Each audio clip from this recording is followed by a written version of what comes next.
All right. Howdy, y'all, and welcome back to Sacred Axis, a space for the whimsically divine. I'm Cheston. And I'm Christina, and welcome. Welcome back, or welcome if it's your first time. So, for today's episode, the focus is connecting with ourselves, and it's going to be through art. Oh, I love that. Right? Yes. And it's going to be through art, but it's going to be through very simple art. So there are 4 different styles that I want to talk about, and I'll just go one section by one section, and we'll talk, right? And if you have any experiences with any of them, please share your stories. Of the 4, I have experiences like with 2 of them from this perspective of viewing it as a connection with self, and then one experience with one of them kind of when I was younger. So connecting with self with art. So the first one I want to talk about is paint pouring. So are you familiar with that? No, but I had a visual of like a bucket of paint Yeah. and just pouring it. So pretty much that. So there are these videos that people have these huge, elaborate, like gallon or 5-gallon buckets, and they poke holes in them and they swing the bucket and it covers their canvas type of thing. So that's like a large version of a paint pour. I guess for a person, if they're doing like resin style for their floors, that'd be like a paint pour. For those of us who don't have the space for that, so I was really lucky. I got to do paint pouring because it's like a community center locally. They had a wonderful woman that through the business/healthcare place she works at, they offered free classes. I think it was 5 or 6 art classes, and they called it creative expressions. And so she introduced a new art style each week that we got to participate in. Oh, that's and so the first beautiful. one we did, right? It's so cool. Yeah. And it was free. So I was like, yay. Yay. So the first one she offered was paint pouring. And so she had white tiles and it was an acrylic based paint. Like you can get a kit that's like a paint pouring kit. But basically, just to explain it, you can have a little cup, like a very tiny cup, and you can squirt different layers of colors along that. And you can even repeat layers if you want, whatever. And then you literally pour it onto the tile. Like you can do a boop right in the middle, kind of like, flip it like you would oh my gosh, pound cake. Yeah. You have to flip it to get the right fanciness of it, and then just like lift the cup and it like oozes from the center. And then you can kind of like shift the whatever medium. There are people who use canvases. We use small white tiles. Okay. And so shifting it around, playing around with it. If you wanted more of like one of the colors, one of the layers, say you had a layer with like yellow in it and you wanted that more pronounced, then you would shift your tile around to make that more pronounced. Or you can pour it from the center, have it that way, or you can kind of just pour it from one edge and watch it just like kind of like a waterfall type of effect, or like a that type of effect, just watching it move across the tile. And again, you can play around with the angles, like moving it in your hand to have it more pronounced with certain colors. That's super cool. It was a lot of fun. Yeah. I could totally picture like how fun, and I would be mesmerized by moving that around. Yeah. And, I think a lot and I talk a lot. And so that I was really quiet. I was just like, oh, were you? You was in awe? I was in awe for each one. I got to do 5 of them. And it was really funny because I played around with different colors. So one of the colors, I did a combo of red, brown, a dash of blue, and like an orange. And it ended up kind of reminding me the way it spread, the color spread, it reminded me of the desert with patches of this really vibrant blue. Oh, that's pretty. Yeah. Yeah. Wow. And with it too, what I like is that, okay, I did and did not like it at the beginning when she said it, but I appreciate it and she was right. But she was like, you have to let go of the outcome. You can't control. That's a good thought process. It helps your subconscious stop always searching for an outcome. Right? this is a unique piece that you're doing. You could do the same layers of colors over and over again. It's still always gonna look different. You're never gonna be able to replicate it with I know there are artists who can replicate stuff, but we're not talking about that right now. Yeah. We're talking about people like me. So, um, she was like, "Each piece is unique." And so you have to let go of the outcome. You can do the layers and be like, "Hey, I would like these layers to come together." But you have to let go of how exactly it's gonna turn out. I So like at first I'm like and then I did it and I'm like, "Oh, it still turned out pretty." Or it still turned out I still like this. And even the Yeah. ones that I was kinda like it was interesting because one of them I did it from the middle, like from the center part and then like the bundt cake or the pound cake thing and Yeah. just lifted it up. And that one, I was like, "I don't know how I feel about this one," but some of the other people were like, "It's really cool. How did you get it to do that twirling thing or whatever?" Mhm. And it was interesting how they liked it, and I was at first looking at it like, "I don't know how I feel about this," but they liked it, and then I looked at it, I'm like, "I mean, I guess that is pretty cool." Yeah. You convinced me. Yeah, exactly, exactly. I'm like, "I think you're right. I think I'm wrong. Look at you being nice." And so they talk about for paint pouring, and again, you could do it with a canvas, you could do it with tile, a floor. Again, I mean, you couldn't tilt it. I think you could use, I guess, a hair dryer instead. Mhm. But so benefits that they say for paint pouring is stress relief and relaxation. It enhances creativity. It's accessible to all skill levels. Like anybody can do it. Even if a person doesn't have the dexterity to like move the tile around or move the canvas around, they could like have a hair dryer or a fan or something like that to blow it instead or to move it instead of having Mhm. to move it with their hands. It boosts mindfulness, and again, it's unique and it's very like unique results. Yeah, I like that. That's a cool idea. And all of us who participated, like we do one and we were like, I want to do another. I don't Mm. want to do another. And it was fun because one of them I did at the end was, or one of my last ones that I did was I ended up with two cups. And one I did like white, blue, and gold. And the other one I did black, pink, and I can't recall the third color. But I poured them at opposite sides of Mm. the tile and being able to watch how they like came together and like did their movements, it was really cool. Oh, that So, sounds beautiful. right. Yeah, I like that. I love that idea. I love that your community offered something like that and I for was free. so surprised. Yeah, and for free. I Yeah. told them, and I wrote the review. I was like, "Y'all need to offer more of these." Yeah. Because she was like, "Do you have anything negative to say?" And I'm like, "I mean, or criticism." And I was like, "I just got one. Like, I wish y'all offered this more often." Yeah. Like, and yeah, it was. I'm so grateful that they offered it and that the community had it. Yeah. It was really cool. Yeah, it's like connecting us to that creative side. Yeah, like Mhm. that. They open that opportunity for us to connect to that creativity that's in all of us. Yes, absolutely. And what's cool is that with the tiles, so I had to wait a couple of days I had to wait until the paint was no longer sticky. And I Mhm. think it may have taken a week, honestly. Yeah. And then after that, I was able to get like a clear coat, one of those clear coat protective things that you can spray Mhm. on like paintings, tiles, like whatever. And it locked in that color. So I'm able to use it as a coaster, Oh, not for that's hot super drinks. cool. Yeah. But yeah, I'm able to use it for like, cold drinks and stuff. So that Yeah. was pretty cool too. That's awesome. So then you can see your creativity Yeah, wherever you wanna put it. I can pour good, y'all. I can pour stuff and it looked pretty. It's So pretty. it was a lot of fun. And what's cool is that I'm gonna get into other ones that talk about more like setting in and you can set an intention ahead of time or something. Mhm. But even with the paint pouring, I didn't get a chance to do it with that one because I didn't think about those things.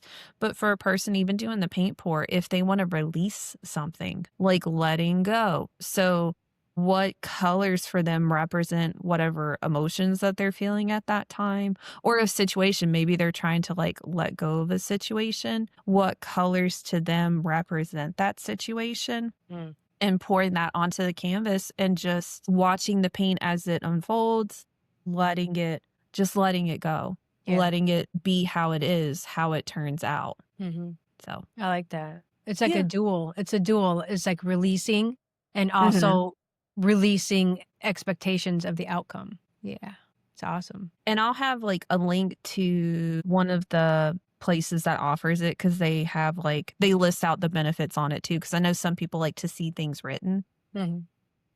like, I'm one of those. So that's one of the artistic things. The second one that I'll talk about is called Zen Tangle. That was developed in 2004 by Rick and Maria, and I'll have their link as well in the notes, because just listening to them talk about how they came up and developed it and things like that.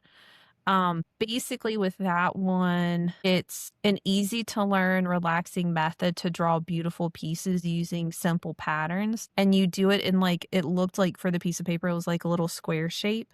Mhm. And they have a video that takes you through how to do the process. But they say that there's 8 steps. There's the first step is gratitude and appreciation. The second step is you make corner dots at those four points in that square piece of paper. You create a border. You have the string, the tangle, the shading, initial and sign. And then step 8, I love it, you appreciate. Oh, cool. Right. That's a perfect step.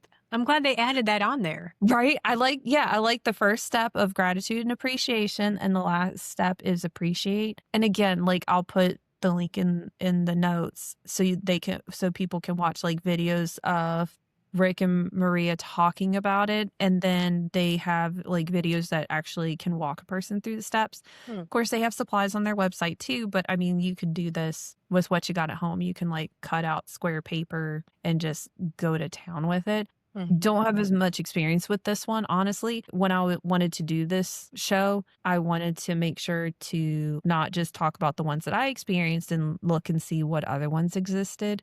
Mhm. So I don't have more information about this one, and I don't have I don't have personal experience about this one that I can share. I just think it's really cool to offer, and I hope Yeah. to do it at some point. Yeah, perfect. I was just gonna ask if you plan to do it in the future, I if do. when you have a moment. When? I have no idea, but Yeah. I do plan on it. All right. So the third one is called NeuroGraphic Art. And so that one was developed in 2014 by Pavel Piskarev. Piskarev. I practiced this before. I did. I listened. But NeuroGraphic Art developed by Pavel Piskarev in 2014. And so this is a meditative art technique that transforms stress into works of art. And so this one I had experience with. This was another one. The neurographic art was one of the ones that the creative expressions that they offered one of the weeks. So with that one, what happens is you got your piece of paper. It could be water paper because some people may want to use watercolors or just regular like blank paper, whatever with it. And so you take a marker, or like I took a Sharpie, but like a thick black marker, and you take 30 seconds without thinking to make flowing lines around the page. Both times for me, I ended up connecting it back together. That just felt really important to me. Okay. But I'm going to have a link, a YouTube video in the link by Bethany Thiel. She shows a neurographic art tutorial and she does an excellent job explaining it. And it was really cool. So with her example, she did not connect the pieces back together. So Okay. yeah, so you don't have to. It was just, that's what I noticed that with, for myself, it just seemed really important to me. So I just followed that feeling. So you kinda used your intuition of Yeah. what felt right to you to complete the Yeah. project. Yeah, because and for the most part, I tried to be mostly blank about it, but I Mhm. still honored that part that was like, I gotta complete that. Like, I Yeah. gotta bring it back together. So I still honored that part. And then what you do after that is you soften, like, if there's any sharp edges in that work, you end up going back and softening those lines. And then you can fill in the outlines with, so you have this piece, you have that like that you soften the edges and stuff. And then from there, you can go in and you can pick what medium you want. A person can use watercolors or other markers or colored pencils or crayons to go fill in those empty spaces, however, what way you want to do it. You can play around with shading. You can overlay different colors, like even with colored pencils. Like I know I did one and I had like one color and then I colored over top of that color with a different one. And you can even do it with shapes. So in case a person's like, I really want to try this, but I don't have any, like I got a pen Mhm. or I got a pencil. This is what I got. So I tried it out because with this one, I felt like because I'd done it already a couple times, I wanted to try out different ways to see what Mhm. it felt like. And so this is one that, and Bethany gives the instruction that you can write something on the back of that piece of paper first before Okay. you start the art, right? It could be something that it could be a word, like your word of the year, Mhm. right? Yep. So that's a good writing, right? So for you, Christina, if you were like, man, I really want to embody remembering, you could always write remember on the back of that paper and you could take it one of two ways or both. Like, I want to let go of anything that is slowing the flow of this frequency or slowing the flow of this word. Or you can also focus on what I want to embody this word more. So either way, like you can figure out how you want to walk in, like how you set that intention. Cause that's what I've done each time with the neurographic art. It just seems very intuitive to like set, here's what's on my mind right now. And then I let that go, like, or I let it drop into my subconscious and then I focus on the artwork. So it's like setting the intention, but I don't hold on to the intention, if that Yeah. makes sense. Yeah. You're just throwing it out there, letting it Yeah. Yeah. fall. Yeah. It's still Like throwing the there. rock Yep. in the creek, throwing Yep, the and rock in it's the just creek, you letting know a it's pebble. there. Yeah, Yeah, it's there, but I'm letting the ripple, I'm watching the ripples, I've let go of the rock. I like that analogy. Right? Yeah. Thank you for bringing it up Yeah. 'cause but yeah, so you can set so you can write a word on the back if you want to, or you can just set the intention. So if all a person's got are pens or pencils and they want to give it a try, instead of blending in with colors, you could always do shapes. So I tried that out. I did my first initial line, shaded it in and made it kind of a little bit darker. And then I went in and I did little X's or I did little spirals or I did little polka dots in to fill in the spaces, which I think that kind of from what little I saw of the Zentangle stuff, that may bring in that element because that one it's all about simple repetitive patterns. But I did that with the neurographic art stuff because I was like, what if all I have is a pen? Like it could be a person is somewhere where they don't have access to art mediums at that point. Maybe something came up and like they're on a trip or they're in a hotel or they just don't have art supplies.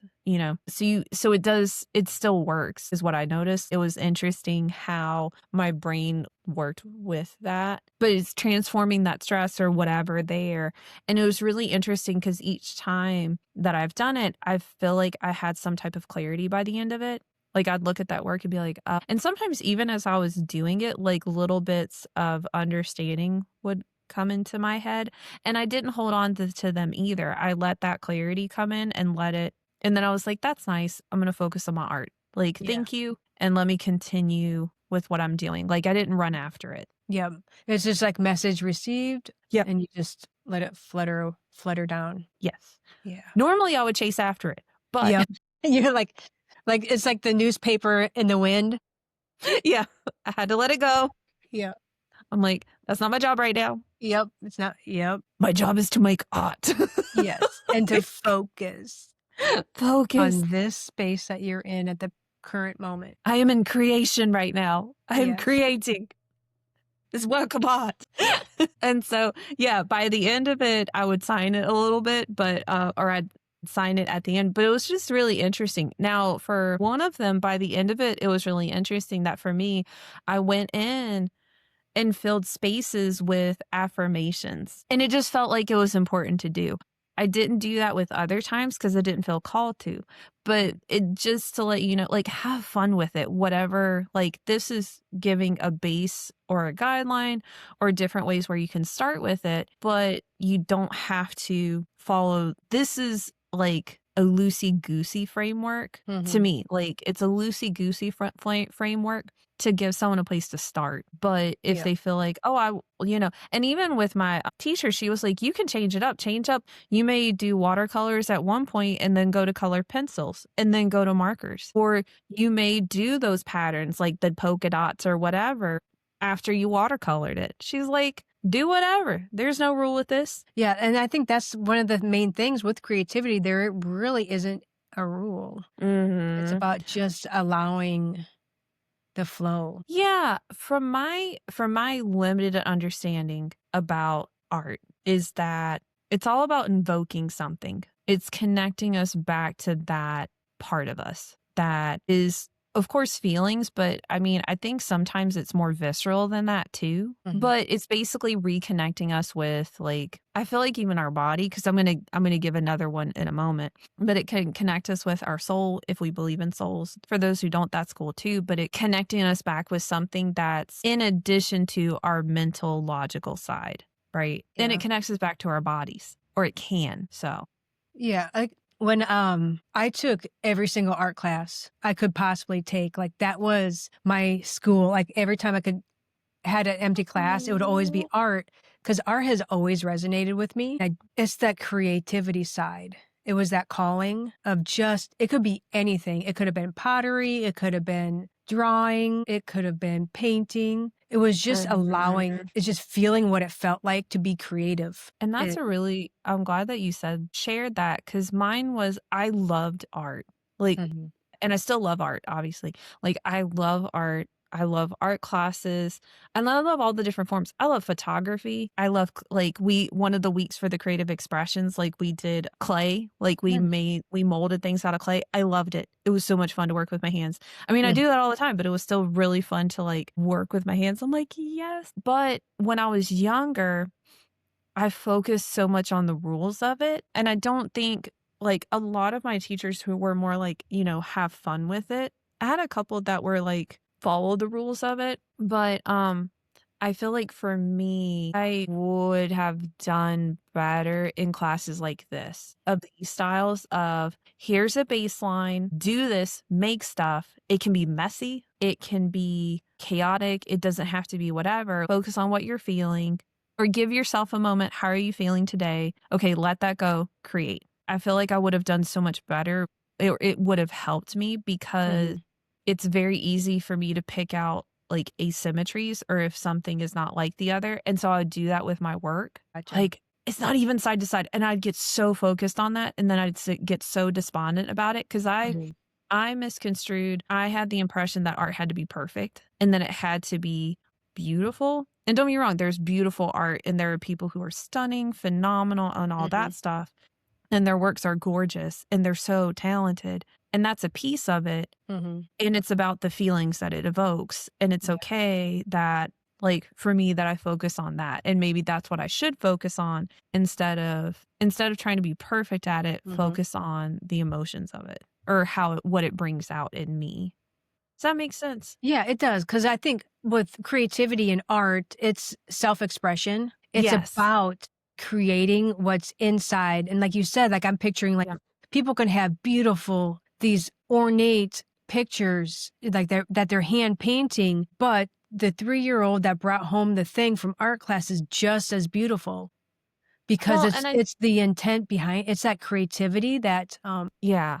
that's Yeah. and I'm saying that for me, like, how I view creativity, and I love the arts, I love everything creative, and when it came to I didn't really follow rules in art. She didn't really give us rules, like, my art teachers. They didn't really give us a lot of rules. You just had this, this, and this, and here you go. Kinda like what your classes are. That's Yeah. awesome. Yeah. Well, and I think it's one of those I like how you brought up it's about self-expression, and when I look back on it, a lot of the things that there were times that I made stuff for myself, but I got sometimes when I did things for myself, I ended up getting a bad grade. Oh, really? Well, that could subconsciously been like, well, So, how it am I did, it shifted. represented? Yeah. Right? So for art and I get, like I'm not talking about college level art, right? I'm Mhm. not talking. It was lower level. I was not going to art school. And so it was so rigid with that, and I noticed that when I started creating after that, I shifted my focus to what's gonna make the person happy. So it was no longer about self-expression, Yeah. and It was that's no really longer when it about sh okay. Yeah, Yeah. and that's when it got really like, my more pickiness really came out after that was and really, as I think about it, it even transferred like, I mean, it wasn't just that situation, but that even went towards my singing, like my voice and stuff. Mhm. Well, what's gonna make the person listen to me happy? Like, Instead of instead of what focusing. makes Uh-huh. yeah. It's all Wow. coming together now. Yes, it is. Creativity doesn't have a time frame. It doesn't have an age limit on it. No. We can and that's with singing, that's with any Mhm. creativity. Creating music, painting, drawing, there's no time limit and there's no age limit. No. And Yeah. it's about self-expression, and I do like to say that I feel like art gives us reason to live, or art is our expression of the joy of living. Like, science keeps us alive, but art reminds us why we live. Mhm. So, Yeah. I both mean, are it's integral. yep. Integral? I think for me, I think yeah, I just love the arts because it's just self-expression, Mhm. authentic. Yeah, There's some words, authenticity, authentic, authenticity. expression, right? Yeah. But that's neurographic art. All right. So that's 3 of them. So the 4th one I haven't done yet, or I did it a kind of like it as a kid, but it's been a hot minute. So this is another one, I'll put a link, but big movement art. Are you familiar with? No. I know you've definitely seen it. So it's art that's about moving the body just as much. But I'm not specifically talking about like dance, like you still have paint mediums or whatever, crayons or whatever, but you're moving your entire body. Like I'm lifting my arms above my head in big motions. And they consider, and that's somatic art. So with somatic art, the body is the focus. It's these big movements and it's focusing on body awareness while you're creating. So that one, you are more tuning into how you feel and more tuning into how your body feels as you're expressing the art. Does that make sense? Mhm. It does. And the video or the link that I'll share is a woman named Eunice. She's using like a big paper roll and she's using her whole body to like spread paint all over this. I mean, she is making a mess Wow. along this big paper roll, like finger painting, using her nails, using markers, using the whole body. And so with this type of art style, intense feelings may come up, but we stay grounded as we allow these feelings to move through us. And when I say grounded, for me, and you can share what grounded means to you, Christina, but for me, grounded is what I'll do is I'll focus on my feet. Like Mm. I'm aware of my body, but I really notice that for me, focusing on my feet and reminding myself that my feet are on the earth. I'm not just floating. So if I'm sitting, I'll put my feet flat. Mhm. Obviously, if I'm standing, I'll have my feet flat. If I'm laying down, I'll just be aware of my back or whatever body part is touching the ground and really focus on that. I am in a physical body.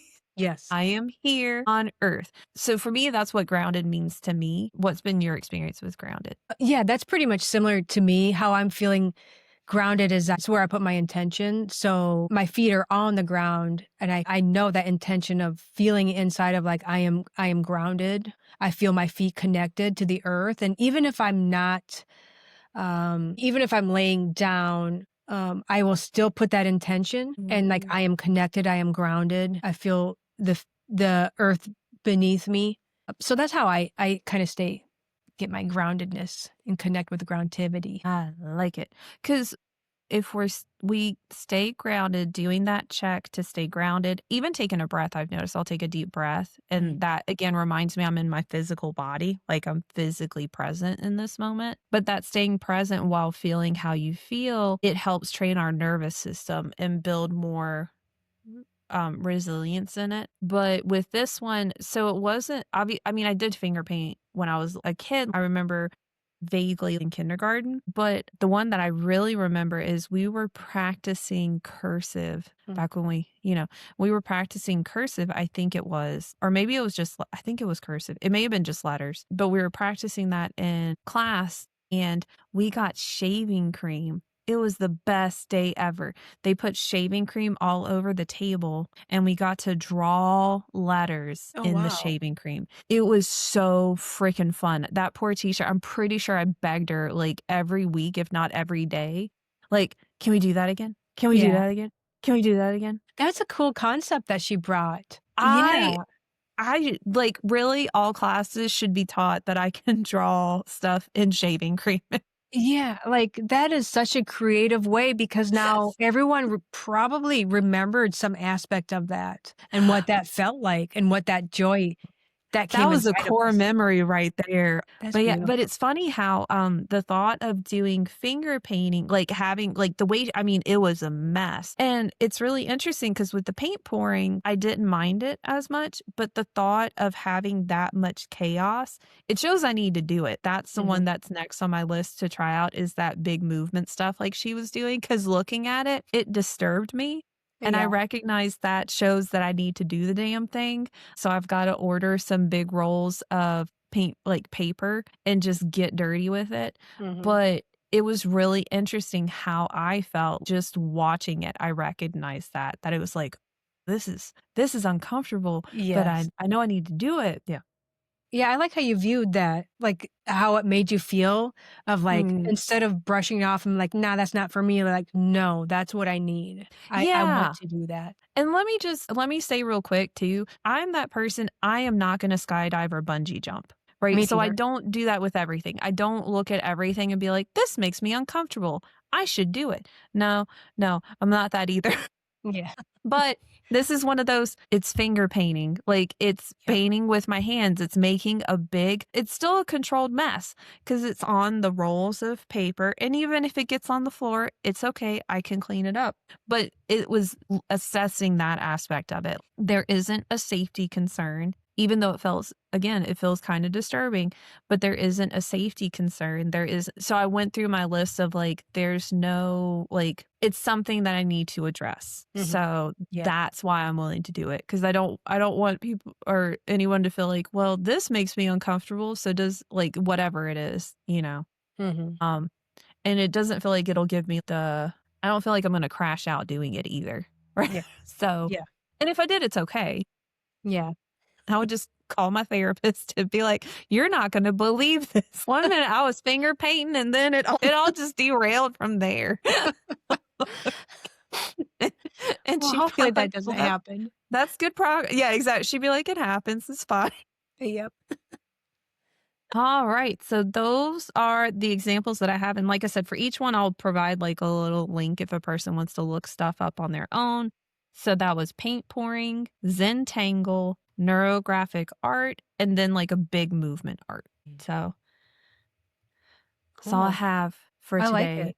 Yeah, I like the Right. creativity, bringing it in. That's right. Well, and it's a way of reconnecting with ourselves Mhm. or a way of connecting with ourselves and connecting with that the intuitive side, but also like reconnecting with our bodies. Because I don't think we give enough credit for how much being present in our bodies is important. Because while we're here on earth, really our physical bodies is our way of expressing divinity. Like presently, like in this Mhm. moment in time, it's how we are able to express it on the physical plane. Does that make sense? Mhm. Yeah. So, Yeah, yeah, it does. Yeah, because I think for creativity is and I think this is what you were saying, is it's bringing us back and creating a space for us to be in and to reconnect. Yeah. I agree with that. And like you were saying before too, with self-expression, like that it's connecting us with where we are presently and giving us, like you said, that space for ourselves. Mhm. But yeah. Well, And just being physical because it's very easy, like studying spiritual, getting into the spiritual stuff, getting into the energy work stuff, energy world stuff, or anything like that to like kind of move away from being physical mhm. and is creating stuff allows us to experience our bodies and bring stuff into the physical plane. Yeah, yeah, Like, yeah. Creativity, it goes back to remembering, I see to what you did remembering. there. Yeah, because 'cause we're all creative inside, remembering that we are. That is true. Like nowadays, I get to hear 'cause I've got a nice, like, little lobby with the kid space. I Mhm. get to hear kids being creative and playing even when I'm working on their parents. Mm.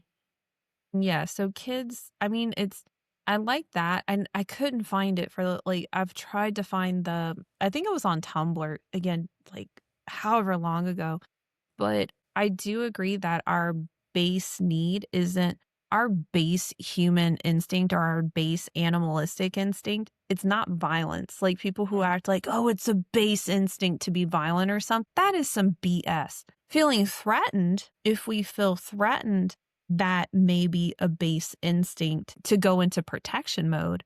But that's not a base instinct. Like our instinct is to connect and to create. Mhm. Like we've talked about before, we just want to be heard. We just want to be connected with each other. We just want to be acknowledged, to be seen, and create things that allow people to see our self expression. So, there. Yeah.